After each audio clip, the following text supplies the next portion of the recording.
On vous en parlait hier, on l'avait annoncé. Hélène Gâteau est avec nous. C'est un peu sa semaine avec le Centre national de la mer, avec ce centre aquatique extraordinaire qui est ici à Boulogne-sur-Mer, un des plus beaux à notre avis. Et Hélène, tu vas vous amener dans un endroit unique, les coulisses de ce centre de la mer. Ce qu'on ne peut pas voir quand on va visiter en tant que spectateur, touriste, l'aquarium de Boulogne-sur-Mer, eh bien, nous allons vous le montrer. Alors, ça consiste en quoi, les coulisses? Bien évidemment, il y a le nourrissage des poissons, il y a aussi le nettoyage des aquariums, mais pas que. On a par exemple aussi le bouturage du corail. Il y a également des soigneurs qui assurent la reproduction des différentes espèces. Et toutes ces activités sont véritablement l'œuvre de passionnés que nous avons suivis le temps d'une journée. À Boulogne-sur-Mer, tôt le matin, alors que la plage est vide et que les premiers bateaux de pêcheurs quittent le port, au Centre national de la mer, dans les coulisses, les soigneurs s'activent avant l'ouverture du centre au public.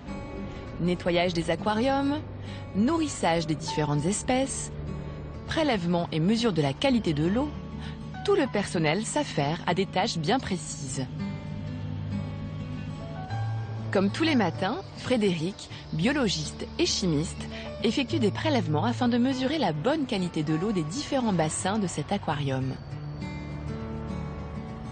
Dans son laboratoire, il réalise tous les tests nécessaires. Mon travail, c'est de vérifier en permanence ce qu'on appelle les ambiances d'élevage. Je vais donc contrôler la qualité des eaux, puisqu'il n'y a pas qu'une seule eau, mais 11 eaux différentes. Il faut vraiment faire en sorte de vérifier ça quotidiennement. Le but est de vraiment faire en sorte que les animaux se sentent le mieux possible. Au même moment, dans la nurserie au sous-sol, Simon s'apprête à transférer des bébés hippocampes vers les bassins d'exposition. Après quelques mois passés en réserve, ces animaux sont prêts à rejoindre leur aquarium pour le plus grand plaisir du public. Une tâche délicate et un moment particulier pour ce soigneur. Si on peut voir ça comme une famille, c'est le moment où je laisse les enfants prendre leur indépendance. Puisque maintenant, ils sont plus dans les réserves, ils sont passés dans la partie exposition. Au Centre national de la mer, Simon s'occupe également de nourrir les différentes espèces marines. En cuisine, il prépare la nourriture qui sera servie aux poissons du lagon, l'un des principaux aquariums. Au total, 2000 espèces différentes évoluent dans ce bassin. Le nourrissage est réalisé en public, plusieurs fois par semaine. Certaines espèces, dont les raies à points bleus, nécessitent un nourrissage à la main. Ces animaux sont préalablement entraînés à réagir à un stimulus auditif pour être nourris. En l'occurrence, avec les raies, le clapotis de l'eau.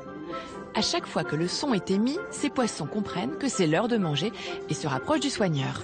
Ici, ils grandissent grâce à un entraînement de nourrissage où on favorise directement le contact entre l'animal et le soigneur. Un petit mot suffit en fait à vraiment faire comprendre à l'animal ce que l'on attend de lui. Les raies à points bleus peuvent ainsi être nourries en toute sérénité. Au final, dans notre travail, on arrive à faire en sorte que ces animaux peuvent vivre le plus longtemps possible et dans les meilleures conditions.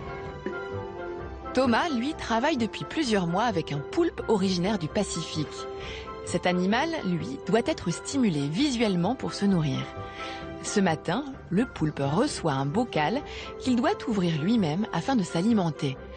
Un entraînement particulier et original. On l'entraîne 3 fois par jour à venir manger. On le stimule à l'aide de jeux. C'est un animal qui arrive à résoudre des énigmes. Il a 9 cerveaux en fait. Il a un cerveau par tentacule, plus un cerveau général qui lui permet aux fonctions vitales et cérébrales. C'est intéressant parce que ce sont des animaux qui interagissent avec nous.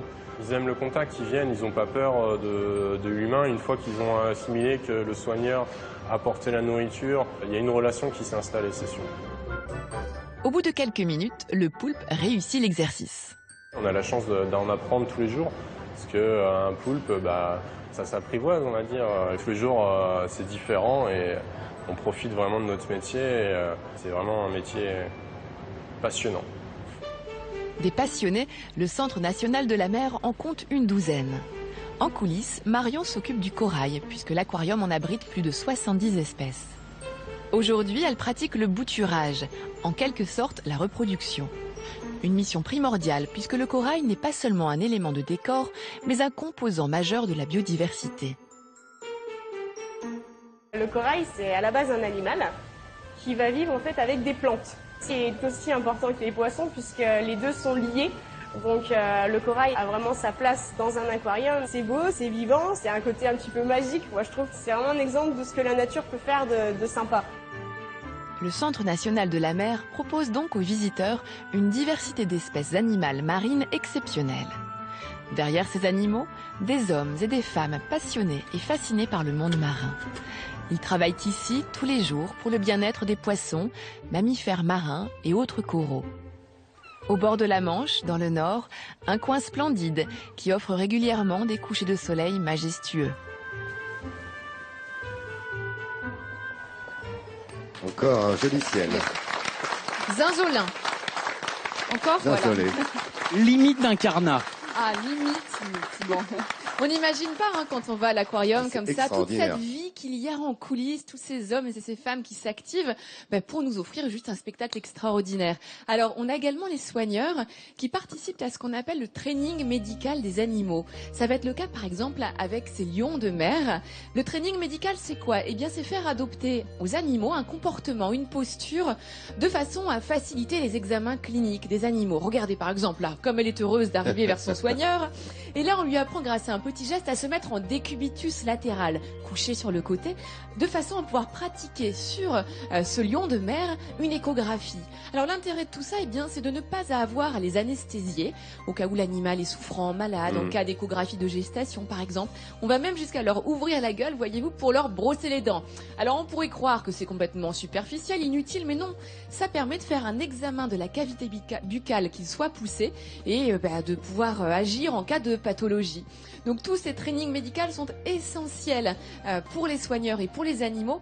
Et généralement, c'est plusieurs années de travail, une complicité, une relation de confiance nécessaire entre l'homme et l'animal pour arriver à une sorte de relâchement des animaux. Vraiment, ils font confiance à leurs soigneurs. Ils se mettent dans des positions qui ne sont pas du tout naturelles pour eux, mais qui sont, comme je vous dis, vraiment indispensables beaucoup de travail, pour pouvoir réaliser des examens cliniques. Et d'ailleurs, le Centre de la mer, Centre national de la mer de Boulogne-sur-Mer a été récompensé en 2008 par un premier prix grâce à un entraînement médical qui vise à pouvoir faire pénétrer un endoscope dans le tube digestif d'une otarie, donc sans l'anesthésier, pour pouvoir la réhydrater ou pour pouvoir la soigner ou faire une endoscopie grâce à un appareil médical, voir s'il y a une quelconque pathologie. Donc ça, c'est vraiment une prouesse qui est faite après des années et des années de travail.